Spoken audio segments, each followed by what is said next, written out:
Salut tout le monde. Bien écoutez, j'espère que vous allez bien. Comment ça se passe pour vous? N'hésitez pas à me dire. Je tiens à vous faire ce petit message en début de vidéo pour vous indiquer que je suis actuellement malade. Ça va se voir dans la vidéo, donc je le précise directement. Merci déjà pour les messages de soutien que j'ai eu par rapport à ça dans ma dernière vidéo et globalement, merci pour tout le soutien que vous apportez à cette chaîne, à ma personne, du fond du cœur les gars. Je vais paraître fatigué, c'est normal, mais l'actualité foot, elle ne s'arrête réellement pas. J'espère pouvoir vous faire une vidéo, on va dire, convenable. Au programme aujourd'hui, on va reparler évidemment de Donnarumma et de Chevalier, parce qu'il y a eu des informations assez importantes, notamment concernant le poste de numéro un pour le gardien l'an prochain. On va réévoquer rapidement, même s'il y a une vidéo qui est sortie sur ça, je vous invite à aller voir ça. Ordonez à l'OM, Santi confirme réellement l'intérêt, et surtout que Ordonez voudrait que l'OM. Relativement intéressant.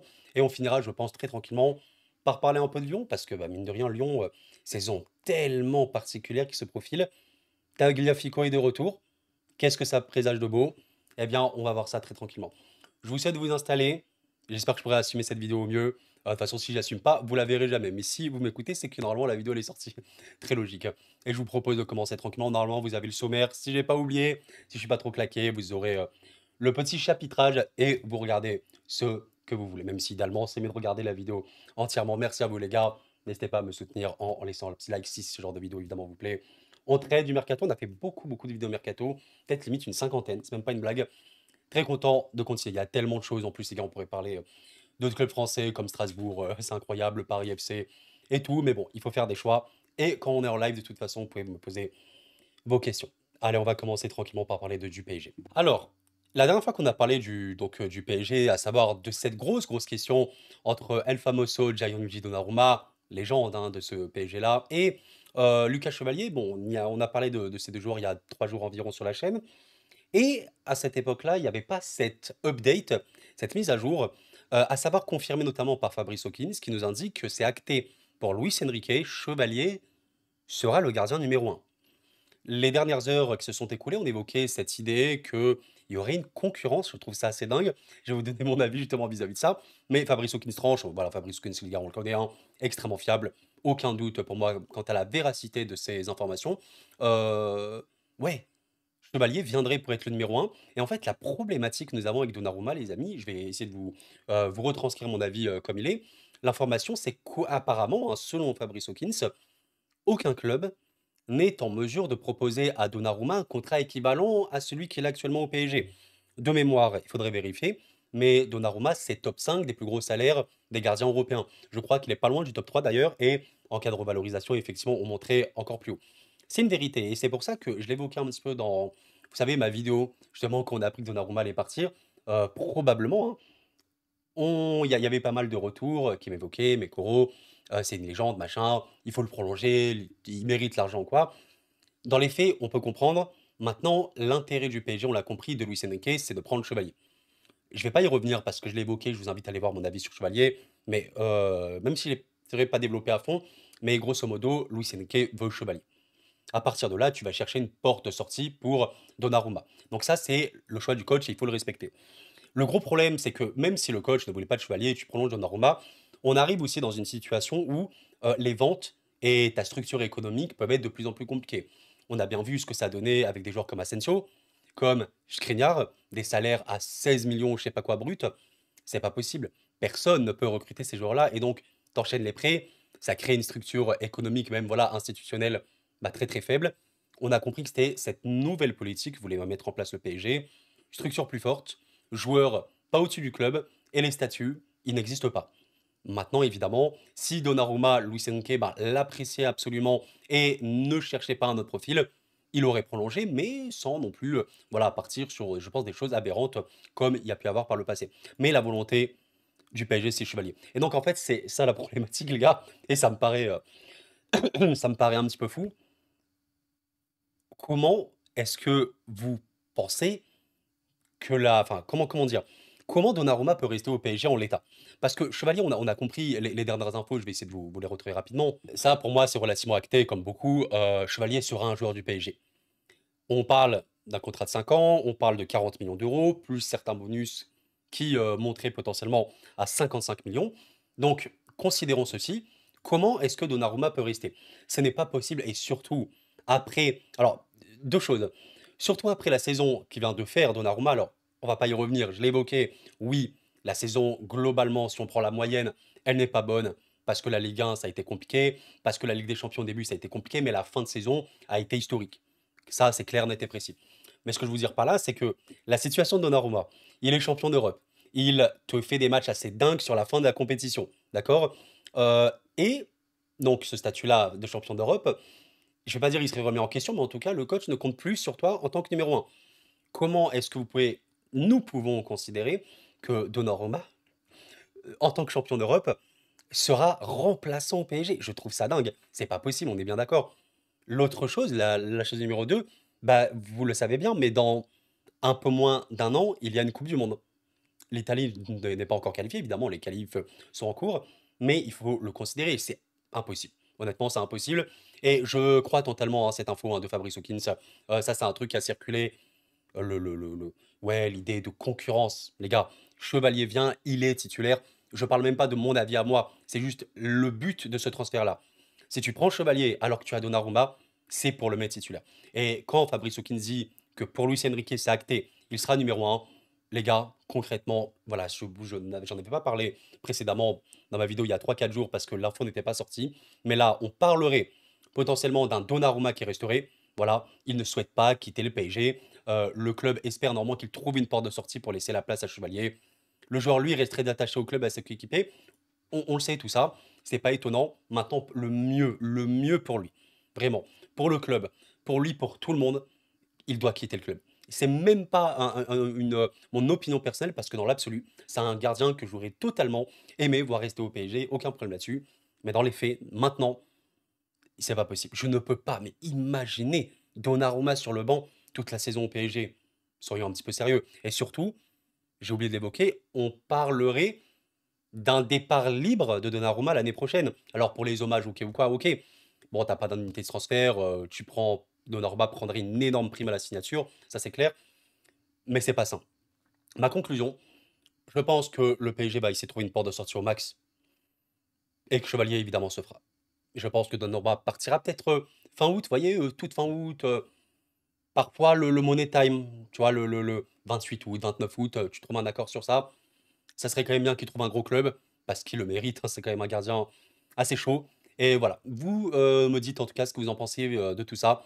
Mais ouais, clairement, vous imaginez, c'est pas possible d'avoir Chevalier et Donnarumma qui prétendent à une place de numéro un. Et certains me diront, mais Koro, Chevalier, il peut venir dans un premier temps pour être remplaçant le temps d'une saison pour que Donnarumma parte. Je peux comprendre ceci. Maintenant, quand tu vas investir entre 40 et 55 millions sur un gardien, ce qui en fera un des gardiens les plus chers de l'histoire du football, c'est pour qu'il soit titulaire. Surtout quand tu sais que Donnarumma n'a pas été une priorité à prolonger. C'est un peu la conclusion que j'ai. Respect encore une fois à Gigio hein, pour toute cette légende de ces dernières saisons, de ces derniers mois. Chevalier arrive, le mieux c'est qu'il parte pour tout le monde. Pour lui, pour sa famille, pour mentalement, pour la Coupe du Monde qui arrive. Je sais pas si je dis l'Euro tout à l'heure, la Coupe du Monde 2026, pour Chevalier, pour le PSG, pour tout le monde. Petit passage sur Donnarumma, le PSG. Terminé les amis. Bon, et si on reparlait un petit peu, même si honnêtement on va aller plutôt vite parce qu'il y a une vidéo complète, voilà je pense à peu près, où j'étais un peu moins malade que sur cette vidéo, où je vous parle de d'Ordonez à l'OM. Et en fait ce qui est dingue c'est que l'information a été confirmée par Santi. C'était de base une information de Sacha Tavolieri, il faudrait que je vous retrouve rapidement. Voilà, cette information en question, Sacha Tavolieri qu'on connaît quand même très fiable et sur ce mercato il est très très réactif, pas mal en avance et plutôt très très chaud. Donc voilà, il évoquait le fait que l'OM suivait Ordonez, alors on peut suivre des joueurs, mais maintenant voilà, l'information supplémentaire qu'on a eu notamment de lui, Ordonez, discussion concrète, quand on parlerait d'un package global à 30 millions d'euros. Alors honnêtement, ce serait vraiment fou. Ce serait évidemment une des recrues les plus chères de l'histoire de l'OM avec Paixão et Vitinha. Et en fait, ce qui est vraiment intéressant, c'est que c'est une info qui est globalement beaucoup revenue. Selon Sacha Tavolieri et notamment Santi, Ordonez ne veut que l'OM. Je trouve ça assez fou et je vous évoquais un petit peu ça. Enfin, fou, c'est pas, je manque pas de respect ou quoi, mais je veux dire par là, c'est que c'est dingue de voir le changement de dimension de l'OM aussi vite. Je ne dis pas qu'il n'y a pas d'explication. Comme je vous l'ai évoqué dans ma dernière vidéo à ce sujet sur Dordognez, quelle est la recrue, la chose qui fait que l'OM aujourd'hui, il y a un, il y a les joueurs sont très très attirés par ce club-là. Évidemment, il y a la question d'historique, club très important en France, tu es qualifié en Ligue des Champions, oui, c'est vrai. Mais tu as ce mec. Et oui, ce n'est pas un hasard. Ce n'est pas un hasard. Et je l'évoquais réellement, l'OM doit absolument capitaliser sur De Zerbi sur le long terme. Je sais pas combien de temps il va rester, mais on a eu une ère de l'OM. Et voilà, en vrai, là, comme j'ai parlé d'Ordonnier, je vais surtout parler un petit peu de ce changement un petit peu de dimension de l'OM. L'OM a vraiment bougé, changé de coach énormément. Énormément de fois. Il est temps d'avoir de la stabilité. Et imaginez, je sais pas, De Zerbi, 5 ans par exemple à l'OM, ah, tu as de quoi espérer des choses assez grandes. Voilà, Sacha Devery l'évoque également, veut absolument rejoindre l'OM. Moi, je trouve ça assez dingue. Voilà, il faut savoir qu'il était absent de l'entraînement de jour. Ça, c'est ce qu'il avait voilà, évoqué. Ordonez n'est pas dans la sélection pour le match Bruges à Malines ce vendredi. Alors, je crois qu'il était également suspendu. Mais, comme il évoque ici Sacha Tabolieri, le parquet fédéral de l'Union belge de football a émis comme proposition transactionnelle un match de suspension avec sursis. Avec sursis. Et pourtant, il n'est pas dans le groupe. Il y a clairement des trucs. Il y a clairement des trucs. Voilà, quand on évoque que l'Équatorien a fait comprendre à son club qu'il souhaitait un accord soit trouvé avec l'OM, c'est assez dingue. Franchement, les gars, et moi je dis sincèrement aux Marseillais qui m'écoutent à cet instant, déjà merci pour votre soutien. Tellement de soutien, les gars. Merci du fond du cœur, je sais pas quoi vous dire. Globalement, voilà, je reçois un soutien fou de toutes les communautés. Mais j'apprécie énormément, évidemment, tout ce soutien, c'est beaucoup plus logique que des messages de haine ou quoi, ou ça n'apporte strictement rien. Mais je vous dis vraiment, là, il y a un club qui est extrêmement attractif. Réellement. Ça me rappelle, vous savez, bon, PSG, c'est évidemment très différent, vous le savez bien. Mais Monaco, qui est quand même un club évidemment très puissant en France, Monaco sait attirer les joueurs. Le cadre aussi monégasque, je suppose, de un, et de deux, la puissance financière de Monaco qui est réellement importante. On rentre dans une ère où l'OM, en fait, que ce soit d'un point de vue économique, ou que ce soit d'un point de vue équipe, commence à devenir intéressant sur tous les points. Et c'est pour moi une des phases les plus clés, parce que là on est en 2025. Il faut, pour moi, hein, dans ma tête, que l'OM capitalise à mort sur ça. Pour que, entrée décennie 2030, on parle d'un club qui fait pas de débat. Il n'y a pas de débat concernant l'OM en France. On parle pas d'un club qui voilà, va faire deuxième de Ligue 1 et après neuvième de Ligue 1. Après, tu joues quasiment le titre et après, tu refais douzième. C'est pas ça. Il faut capitaliser sur ce qui se passe pour rester au sommet. Essayez de jouer le titre au mieux, même si vous savez à quel point c'est dur en France. Essayez évidemment je ne vais pas dire se qualifier en Ligue des Champions, ça doit être la base. Sortir des poules de Ligue des Champions régulièrement, jouer les derniers tours, et c'est l'objectif. C'est l'objectif. Disons que, regardez-moi, regardez bien ce que je vais dire. Si vous évoquez les 5 prochaines saisons, ce sont des saisons où l'OM est tout le temps en Ligue des Champions et tout le temps arrive à sortir des poules, bah, ce sera très très bien. Tu auras de l'argent, tu seras toujours attirant et tu auras toujours un arbitre, à dire, un entraîneur de statut, de renommée et qui est évidemment très attirant. Voilà les gars, je voulais faire un petit topo sur tout ceci. Et donc voilà, pour conclure, tu es en train de faire un des plus grands mercatos de ton histoire, très probablement, parce qu'il n'y a pas eu 10 recrues pour l'instant, attention, c'est pas fini, mais toutes les recrues pour moi sont plus ou moins pertinentes. Gomez, j'en ai parlé sur la chaîne, il fallait cette touche créative, joueur passeur très dangereux. Pour moi, il y a aucun problème là-dessus, surtout que tu le prends libre. Medina, attention quand même à l'aspect sanctionnel, mais le joueur en tant que tel, il correspond parfaitement à ce système hybride que veut mettre en place des Zerbi. Phase offensive, défense à 3, phase défensive, défense à 4 avec un joueur hybride qui joue latéral ou dans la défense à 3, comme Medina. CJ, joueur jeune, espoir, talent, ok, très intéressant. Moi, j'apprécie les recrues jeunes. Oba, on l'a évoqué, c'est une garantie, je pense, aussi au niveau des stats. Énorme buteur hein, dans toute sa carrière. Euh, Connaît très bien la Ligue 1, il connaît l'OM, évidemment. Lui, il va vraiment être accueilli comme un héros. Et Paichao, pour le coup, les gars, il n'y a aucun point de débat là-dessus. J'ai également fait une vidéo. Le joueur est un step-up. Non des moindres. Paichao à l'OM, pour l'instant, je pense qu'on ne se rend pas encore compte. Mais croyez-moi, c'est un gars qui peut assurer beaucoup de buts. Après, il faut voir comment il va s'adapter ou quoi. En fonction d'eux, bon, alors lui, il peut devenir, je pense, un chouchou côté OM. Et donc, on pourrait ajouter à ça Ordonez, pour vous dire la folie. J'ai trouvé ce petit tweet d'un supporter de Marseille, voilà, que je vous invite à check. C'est un petit peu l'équipe qu'il a fait avec l'effectif. Alors évidemment, il y aura des départs potentiels, hein. Je pense peut-être à Harit, et cetera, on verra bien. Mais rien que le 11 qu'on voit là sous nos yeux est qualitatif. Admettons que vous ajoutez Ordonez en plus. Ordonez, donc qui jouerait évidemment dans la défense à 3, en phase offensive, et Medina qui passerait latéral gauche. Il te faudrait quelqu'un aussi au niveau du latéral, parce qu'il y a Murillo actuellement, pour monter, hein, ce rôle vraiment offensif, latéral intérieur, comme on peut dire. Il y a Wea qui est peut-être en destination de l'OM. On sait qu'il y a vraiment des intérêts très très forts. Il serait vraiment une très grosse recrue. Mantoine, qui a été évoqué également, qui je pense peut être très bon. Et en vrai, vous avez un 11 qui est un peu choquant. Vraiment, pour de la Ligue 1, c'est largement suffisant. Et il faut de la régularité. Tu as un banc qui commence à être consistant. En Ligue des Champions, tu as de la compétitivité, tu as de l'expérience, tu as de la jeunesse, tu as de l'imprévisibilité. Tu as de quoi rêver. Tu es Marseillais, tu as de quoi rêver. Tu peux être satisfait, je pense, de ton club. Voilà les gars, je voulais vous faire ce petit passage également sur l'OM. J'espère que vous avez apprécié. Et merci à vous les gars, merci à vous. Et je voulais avoir un petit passage également sur l'Olympique Lyonnais, parce qu'il se passe quand même des belles choses. Côté OL, alors qu'on imaginait, moi le premier, un été potentiellement cauchemardesque, euh, une, euh, une crise, je sais pas, mais en tout cas, voilà, une crise d'austérité, on peut appeler ça comme ça, avec un effectif qui est vraiment, vraiment dégraissé. Il y a eu une magnifique nouvelle, franchement, j'aurais pas cru, mais bravo, parce que je pense qu'il a reçu des gros trucs. Tagliafico a accepté de signer un nouveau contrat avec Lyon. Vraiment, vraiment incroyable. Et il a rejeté plusieurs approches pour rester à l'OL. Ça, les gars, c'est magnifique. Vraiment, vous êtes lyonnais, je pense que vous êtes ultra, ultra, ultra content de ça. Et le pire, c'est que je trouve quand même qu'il y a des propos, ouais, vous voyez, notamment de Mathieu, pardon, Louis-Jean, qui est le responsable du recrutement de l'OL, des propos que j'aime bien. Les joueurs hors de prix, c'est fini. Et je sens quand même, ouais, c'est pas du tout la même situation aujourd'hui que l'OM, dont on a évoqué juste un petit peu avant, où tu peux consolider un truc très fort que tu es en train de faire. Là, l'OL, c'est une restructuration. Mais je trouve ça intéressant de la manière dont il aborde. Et voilà, franchement, tu dis, on va essayer de se positionner sur des joueurs à fort potentiel. Il y aura aussi des joueurs expérimentés. Merci, quoi. Enfin voilà, merci, je suis pas du tout supporter lyonnais, mais merci de prendre aussi les choses intelligemment et ne pas partir en wipe complet. Ça fait plaisir. Voilà, on sait quand même qu'il y a des joueurs comme Lesmelou, par exemple. Je sais qu'il est, voilà, il a un peu cette étiquette, ouais, cliché joueur de Ligue 1. Il joue à Brest. Lespilou est excellent, excellent. Je pèse mes mots. À Lyon, il pourrait être ultra, ultra important. Une des recrues lyonnaises, même de ces dernières années. Et j'insiste là-dessus. Je pense que beaucoup ne voient pas à quel point Lespilou est bon au football et pourrait vraiment beaucoup apporter sur un Noël qui a vraiment besoin de se restructurer. Évidemment, certains vont partir. Je pense à Fofana.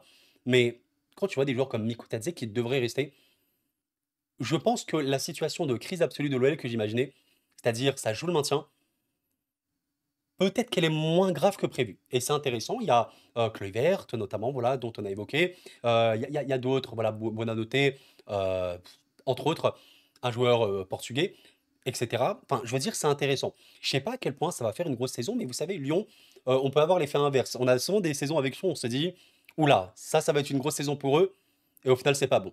Et ben là, on peut avoir l'effet inverse. À Lyon, on le sent pas trop, et à tout moment, je sais pas, ça fait une saison de fou avec une, voilà, mine de rien, une équipe construite intelligemment, mélange de jeunesse, d'expérience, pourquoi pas faire monter aussi des jeunes. On verra bien ce que ça donne. D'ailleurs, en parlant de jeunes, je sais pas si vous le savez, mais bon, moi j'ai vu ça récemment. Lyon fait un carton actuellement en match amicaux. Il y a, je crois, 4-0, hein. 4-0 l'a gagné sur leur dernier match. Et il y a notamment Mera, le jeune Mera 2007, qui franchement a été très très intéressant de ce que j'ai pu en voir sur ces matchs amicaux. Est-ce qu'on pourrait imaginer ce genre de joueur intégrer l'équipe première pour la saison à venir? Ben, pourquoi pas? J'ai aussi envie de ça. Lyon a été réputé pour une chose évidemment très factuelle, la qualité de formation. Il n'y a pas de débat là-dessus. C'est clairement un des meilleurs clubs formateurs qui a existé au XXIe siècle à minima. On aimerait bien voir ça. Et je pense qu'on peut trouver, vous savez, côté Lyon, des attentes déjà diminuées parce que les supporters lyonnais le savent, ça a été compliqué. Donc là, tu as des attentes normalement moindres, mais de la bonne surprise. T'as moins d'attentes et t'es bien. Tu vois, par exemple, quand tu vas ce match amical, bah, je pense que tu vas être content. Tu vas te dire, ok, en vrai, j'aime ce que je vois. Et pourquoi pas espérer capitaliser sur un esprit positif et repartir petit à petit sans parler de, ouais, je joue le podium, machin ou quoi, mais juste partir saine. On verra bien, les gars. Très, très intéressant en tout cas par tout ça. Et seul l'avenir, évidemment, nous le dira. Allez, les amis, c'est la fin de cette vidéo. J'ai réussi à assumer environ 20 minutes. Je suis content de faire quelques petites pauses. Mais voilà. J'espère en tout cas que vous l'avez apprécié cette vidéo. Je vais pas épiloguer plus longtemps. Je vais aller dormir un petit peu. Ça fait du bien. Et merci pour votre soutien, les gars. Voilà, tout simplement, merci. pour votre soutien. C'était Koro et la paix sur vous les amis. Merci à vous.